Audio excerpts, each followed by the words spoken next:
Prévoit Sud Radio, ça fait du clic sur les réseaux sociaux. Eh oui, et je salue notre réalisateur, Maxime Sénat, le meilleur d'entre tous, qui est avec nous. Cher Félix Mathieu, évidemment, vous réagissez beaucoup, vous êtes nombreux sur les réseaux sociaux concernant bien cette attaque d'un homme dans le 10e arrondissement qui a fait 3 morts aujourd'hui.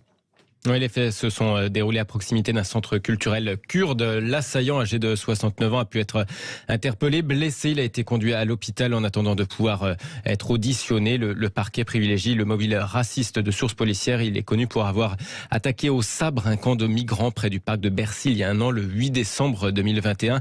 L'attaque avait alors fait 2 blessés. Cet ancien conducteur de train d'extrême droite a ouvert le feu à plusieurs reprises près du centre culturel kurde de la rue d'Anguin à Paris, peu avant midi. En plus des 3 morts, l'un des 3 blessés se trouve en état d'urgence absolue. Manifestement, il voulait s'en prendre à des étrangers, selon le ministre de l'Intérieur. Gérald Darmanin rentrait à Paris pour se rendre sur place dans le 10e arrondissement à la demande du chef de l'État. Je voudrais d'abord exprimer mes très sincères condoléances et mon émotion profonde, comme l'a fait la Première ministre, auprès des victimes, de leurs familles, de ceux qui luttent encore au moment où je parle pour rester en vie. Évidemment, avoir un mot tout particulier pour les Kurdes de France, pour la communauté kurde qui aujourd'hui connaît de nombreuses pertes. Nous avons décidé, bien évidemment, à la demande du président de la République et de la Première ministre, d'abord de pouvoir permettre à ceux qui veulent manifester de le faire dans les meilleures conditions possibles, tant au moment où nous parlons que dans les heures ou les jours qui viennent.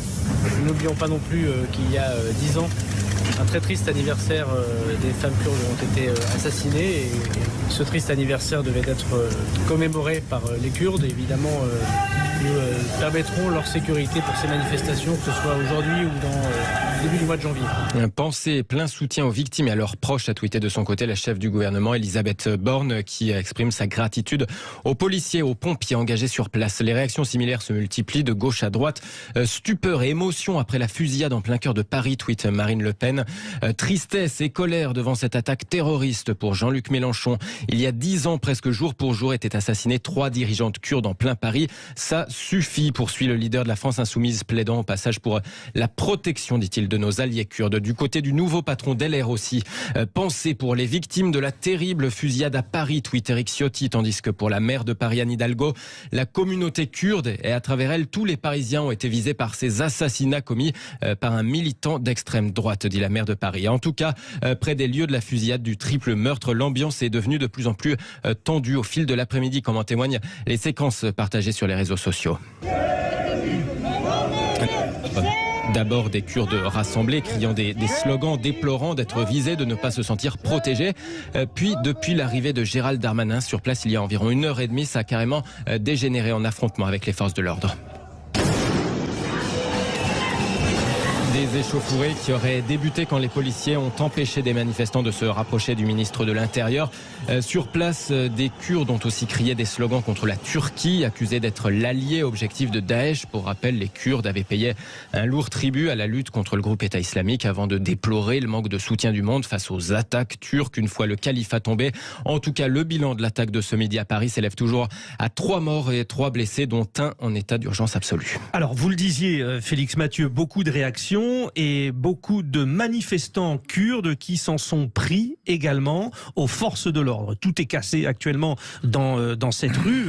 Alors, ça s'est passé dans la rue d'Anguin, mais aussi dans ce quartier.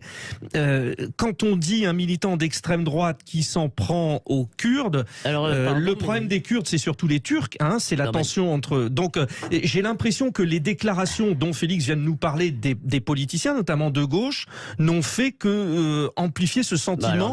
D'abord, Gérald Darmanin, lui, a été plutôt très prudent sur la question de l'affiliation politique de ce monsieur. Et il a dit qu'il n'y avait aucune affiliation politique. Donc, si vous voulez, évidemment, la gauche va nous ressortir, parce que c'est leur grand truc en ce moment, si vous voulez, c'est que le grand danger qui menace la France, ce serait l'ultra-droite. J'ai l'impression que c'est surtout un type tout seul. Et je me demande bien, d'ailleurs, ce qu'il faisait dehors, un an après avoir attaqué au sabre ce camp de migrants. C'est quand même excusez-moi, il a été condamné pour ça. C'est tout de même un peu curieux. Pour l'instant, on n'en sait rien. Oui, Félix l'a rappelé, il y avait une autre condamnation le 12 décembre dernier. Moi, je connais bien ce quartier. La rédaction de Causeur est située juste à côté, rue du Faubourg-Poissonnière, et le restaurant kurde, où il y a eu un des morts, je crois, Félix. Un des 3 morts, ça c'était dans le restaurant kurde. C'est un resto 3 morts au total. C'est un resto, une cantine où on va très souvent déjeuner. Donc c'est vrai, c'est un quartier assez joyeux en général. Il y a le centre culturel kurde qui est juste là, donc il y a beaucoup de magasins kurdes, en fait, ou de magasins appartenant à des Kurdes. C'est idiot de dire un magasin kurde. Et ce que je sais, d'après ce que m'ont dit mes amis qui étaient sur place, c'est que les Kurdes ne voulaient absolument pas croire que c'était pas la Turquie. Si vous voulez, ils sont persuadés que c'est la Turquie. Maintenant, il faut quand même, il semblerait qu'il y a des appels aux Kurdes de toute l'Europe à venir faire je ne sais pas quoi. Il y a quand même un comportement inacceptable. Alors évidemment, moi aussi, je m'associe aux condoléances, à la douleur des familles et tout ça. C'est des militants, en plus. Hein, c'est pas, je crois que les gens... Mais le fait qu'ils s'en prennent aux forces de l'ordre françaises, on ne comprend pas bien. Les policiers n'étaient pas du tout préparés à ça. Ils sont venus sécuriser un périmètre, protéger les gens en réalité. Et d'après ce que on me raconte et ce que j'ai vu, ils ont démonté la rue du Faubourg-Saint-Denis en 5 minutes. Hein. Ça a été extrêmement rapide.